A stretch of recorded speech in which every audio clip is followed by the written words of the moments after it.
Hi friends. INR சீரியலில் என்ன நடக்குதுன்னு பார்க்கலாம் வாங்க. இங்கே நம்ம மனோகர் வந்து ஒரு வழியாக இங்கே நம்ம நிலா மனசில் இடம் பிடிச்சிட்டாங்க. பொய்யா நடித்து நிலா நீயும் சொல்லணும், நம்ம வீட்டுக்கு வரணுமா அப்படின்னு சொல்கிறாங்க. சரிங்கப்பா வரேன் அப்படின்ற மாதிரி நிலாவுமே சொல்லிடுறாங்க. மறுநாள் நிலாவும் நம்ம சோழனும் இங்கே மனோகர் வீட்டுக்கு போகிறாங்க.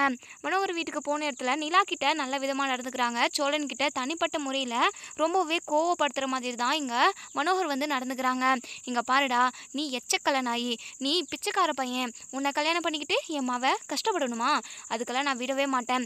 என் பொண்ணு இனி இங்கே தான் இருப்பான். அதுக்கான எல்லா ஏற்பாடும் இங்கே நடந்துக்கிட்டு தான் இருக்குது. இனிமே உன் பொண்டாட்டியே உன்னுடைய வீட்டுக்கு அவள் வரவே மாட்டா அப்படின்னு சொல்கிறாங்க.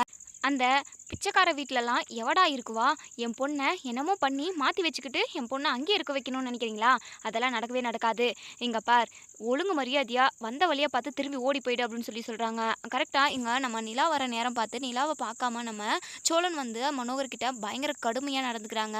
அடிக்கவும் போயிடுறாங்க. அதை பார்த்துட்டு நம்ம நிலா வந்து, ஐயோ எதுக்காக என் அப்பாவை அடிக்கிறீங்க? இங்கே பாருங்கள் சோழன், உங்களுக்கு என்ன உரிமை இருக்குது என் அப்பாவை அடிக்க அப்படின்னு சொல்லிட்டு இங்கே நிலா வந்து நம்ம சோழனுக்கு எதிராக பேசுகிறாங்க.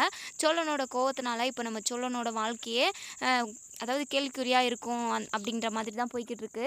இப்போது நம்ம மனோகரை பற்றி இங்கே நம்ம நிலா வந்து நல்லபடியாக புரிஞ்சுக்கிட்டு இருக்காங்க. இனிமேல் நிலா வந்து மனோகர் கூடவே இருப்பாங்களா இல்லை சோழன் கூட போவாங்களா அப்படிங்கிறத நம்ம வெயிட் பண்ணி பார்ப்போம். ஃப்ரெண்ட்ஸ், வீடியோ பிடிச்சிருந்தா லைக் பண்ணி கமெண்ட் பண்ணி தருவீங்க.